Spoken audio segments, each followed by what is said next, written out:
Çoxsəsliliyin səsi Araz News radiosunu dinləyirsiniz.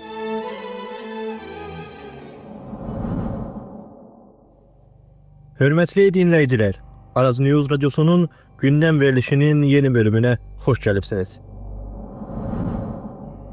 Bu verilişimizdə İranın güc yapısında baş verən, ancaq səsi xiyabanlarda və toplumun içində eşidiləcək olan önəmli bir gəlişməni araşdırırıq. İranın siyasi və əmniyyəti səhnəsində daşlar yenidən yerindən oynayır. Keçmişdə istihbarat rüsvatçılıqlarına görə işdən çıxarılanlar indi yenidən ən həssas nöqtələrə qaytarılır. Düzdə iqtisadi böhranın və benzin bahalığı söz-söhbətlərinin xalqı qayğıya saldığı bir anda niyə Müçtəba Xamneyi atasının inamsızlıqla qırağa qoyduğu birini yenidən ən önəmli güvənlik məqamlarından birinə qaytardı? Bu sorunun cavabını Əli Xamneyinin ölümündən sonraki yeni güc dəngələrində axtarmaq lazımdır. Hüseyn Taibi Bəsicin başçılığına qaytarmaq güc herəminin təpəsindəki yanaşma dəyişikliğinin rəsmi duyurusudur. Müçtəba bu qərarla həm özünü atasının yargılarına və qərarlarına bağlı bilmədiyini göstərdi, həm də hökumət gövdəsində açıq bir mesaj verdi.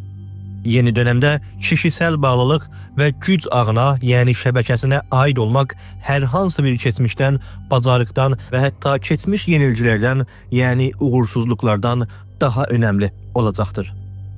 Taib, illər boyu İran İslam Cumhuriyyətinin ən güclü güvənlik möhrələrindən biri sayılan, ancaq sonunda bir sıra istihbarat uğursuzluqları, güvənlik, rüsvatçılıqları və başçılıq etdiyi qurumun işləri ilə bağlı tənqidlərin artmasından sonra yerindən uzaqlaşdırılan adamdır. O zaman onun yerindən uzaqlaşdırılması bir çoxları tərəfindən hakimiyyətin ən üst düzeylərindəki inamın çökməsi kimi dəyərləndirilmişdir.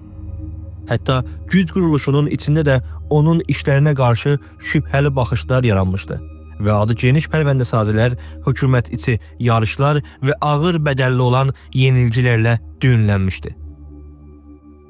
Ancaq indi həmin şəxs nəinki güc quruluşuna qayıdıb, bəlkə də İran İslam Cumhuriyyətinin ən önəmli toplumsal və siyasi yoxlama ya kontrol araçlarından birinin başına keçib. Bu qayıdışın açıq bir mesajı var. İç və dış böhranlarla boğuşan bir sistemdə yüksəlmənin təməl ölçüsü artıq bacarıq deyil, gücün mərkəzinə olan bağlılıq dərəcəsidir. Görünüşə görə Müçtəba Xamneyi indiki qorxulu ya təhlükəli durumda yeni üzlərə ya da güvənlik uzmanlarına güvənmək yerinə bağlılıqları ona sübut olunmuş güclərə yatırım yapmağı üstün tutub. Hətta onların keçmişləri tartışılmalı olsa belə. Başqa bir baxışdan bu atama hökumətin təpəsindəki güvənilir adamlar çevrəsinin daralmasının da bir göstəricisidir. Güc quruluşu ən həssas sorumluluqlar üçün yenidən öncədən qırağa qoyulmuş adamların sorağına gedəndə bu soru ortaya çıxır. Sistem güvənilir adam çatışmazlığı ilə üz-üzədir, yoxsa inamsızlıq ortamı o qədər genişlənib ki, qərar vericilərin çevrəsi yenidən həmin köhnə insanlara qayıtmağa məcbur qalıb. Bununla yanaşı, belə bir atama yöneticilərin və başçıların bir qismına bir mesaj yetirdi. Yüksəliş və atama sürəcində gücün mərkəzinə yaxın olmaq işlərin dəyərləndirilməsindən ya da keçmişdən daha artıq önəmə sahibdir. Əgər yönetim və güvənlik gövdəsində belə bir anlayış güclənərsə, gizli yarışların artmasına, qurum içi narazılıqların yaranmasına və hökumət gücləri arasında silmə ya həsf projesinin başlamasına yol açacaqdır. Əlbəttə, bu narazılığın ölçüsünü və genişliyini kəsinliklə ölçmək olmaz. Çünki güc quruluşunun içindəki anlaşmazlıqların böyük bir qismi açıq şəkildə ortaya çıxmır. Bununla belə, güc ağlarına dayanan siyasi sistemlərdə hər bir önəmli atama dışarıya mesajı ilə yanaşı, iç güclərin dəngəsində də izlər buraxır və Taib kimi bir üzün qayıtması da bu quraldan qıraqda qalmır. Habelə Müçtəba Xamneyinin Hüseyn Taibi qaytarmaq üçün verdiyi qərar daha geniş bir siyasi və güvənlik stratejisində araşdırıla bilər. Əgər siz keçən illərdə yarı hərbi bir gücdən toplumsal yoxlama, siyasi denetim və genel ortamın mühəndisliyi üçün bir araca çevrilmişdisə, bu atama yeni dönemdə həmin rolun daha şiddətlə davam edəcəyi mesajını daşıyır. Siz məhəllələrdə, bilim yurtlarında, idarələrdə, fabrikalarda və bir çox toplumsal sahələrdə yer alan geniş bir ağdır və hakimiyyətin baxışından ən önəmli iç yoxlama aracılarından biri sayılır. Bu çərçivədə Tayyipin görəvi sadəcə bir hərbi ya da yarı hərbi qurumu yönetmək deyil, toplumu getdikcə daha çox güvənlik və siyasi bir alana çevirməkdir. Başqa sözlə, bu atamadan anlaşılan şey toplumsal kontrol ağını daha geniş ölçüdə buhranlı və savaş durumuna uyğun olaraq genişləndirmək çabasıdır. Eyni zamanda Tayyipin qayıtması Müctəba Xameneyinin güc quruluşunda özünə özəl və güvenilir çevrəsini sağlamlaşdırmaq üçün yetirdiyi daha böyük bir projenin parçası kimi görünür. Keçən illər boyu Tayyip Müctəbaya ən yaxın güvənlik simalarından biri kimi tanınırdı və bir çox adam onu sadəcə bir istihbarat başçısı deyil, habelə güvənlik və hərbi qurumlarda onun istədiyi siyasətləri yeridən ən önəmli adamlardan biri kimi tanınırdı. Elə buna görə də onun qayıtmasını hakimiyyətin üst düzeylərindəki baş verən başqa atamalar və yer dəyişdirmələrdən ayrı dəyərləndirmək olmaz. Bu gəlişmələrin bütünü mərkəzləşmiş və bir yönlü bir çəkirdəyin yaranması görüntüsünü ortaya qoyur və çəkirdəyin amacı güc quruluşunun iç bütünlüyünü ya insicamını sağlamaq və fərqli düşüncədə olan axınlara və üzvlərə olan bağlılığı azaltmaqdır. Digər yandan illərdir onun adı Müctəbanın yerinə keçmə yolunu düzəltmək çabaları ilə yanaşı çəkilir və çeşitli reportlar onun məsləhətləşmələr, aracılıqlar və qərar verici qurumlarda etki buraxma sürəclərində oynadığı roldan söz açıblar. Elə bu yüzden də onun bəsizin başına qayıtmasını yalnızca idari və ya güvənlik ataması saymaq olmaz. Bu qayıdış əslində öz siyasi varlığını Müctəba Xameneyinin varlığı ilə düyünləyən bir şəbəkənin ən sadiq və ən əski üyələrindən birinin yenidən canlanmasıdır.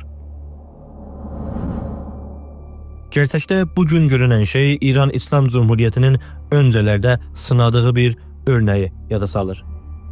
Əli Xameneyi öz liderliyinin başlanğıcında siyasi məşruiyyət çatışmazlığı və geniş toplumsal dayaq yoxluğu ilə üz-üzə idi və öz yerini sağlamlaşdırmaq üçün hər şeydən çox Sipaha söykəndi.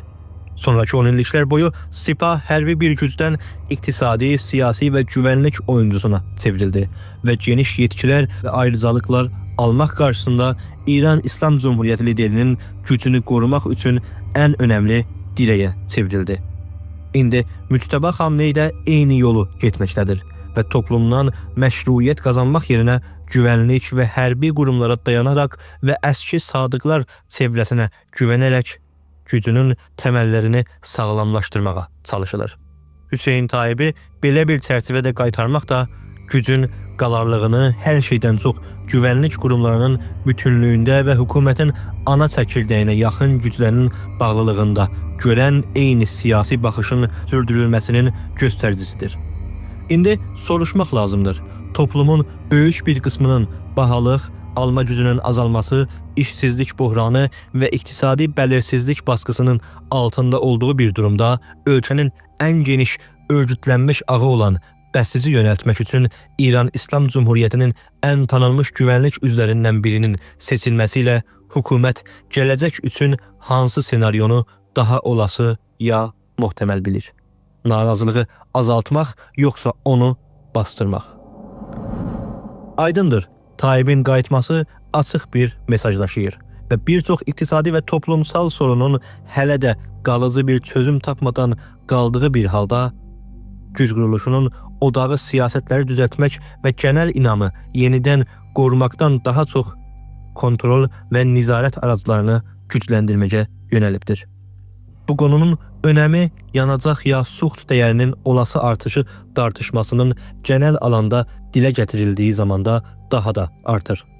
Təcrübə göstəribdir ki, qəfil iqtisadi qərarlar özəlliklə də toplumun keçim ya məişət baskılarından yorğun və yıpranmış olduğu durumlarda geniş etirazların partlamasına yol açan bir cirikliyə çevrilə bilər.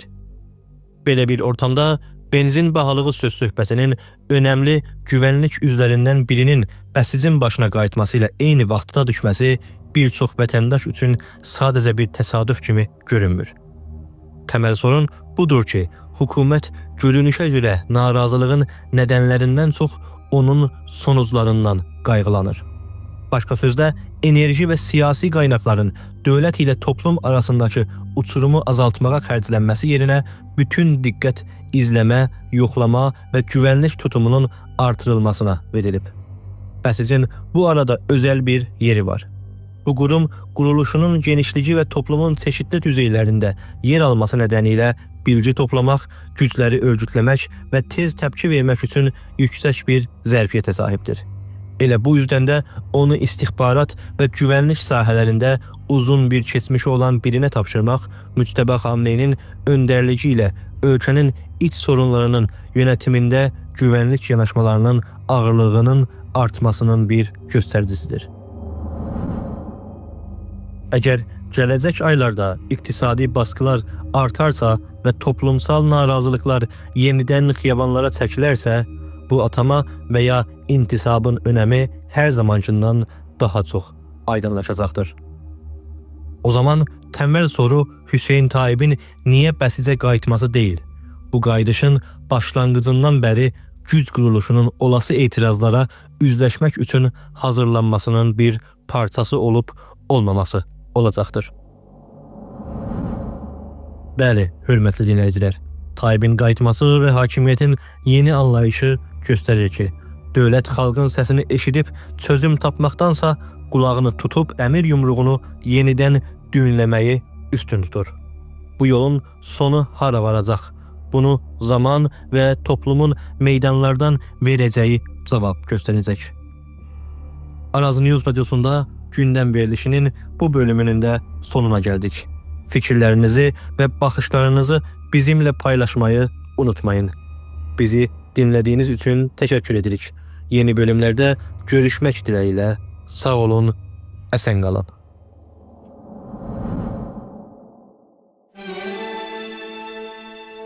Çox səsliliyin səsi Araz News radiosunu dinləyirsiniz.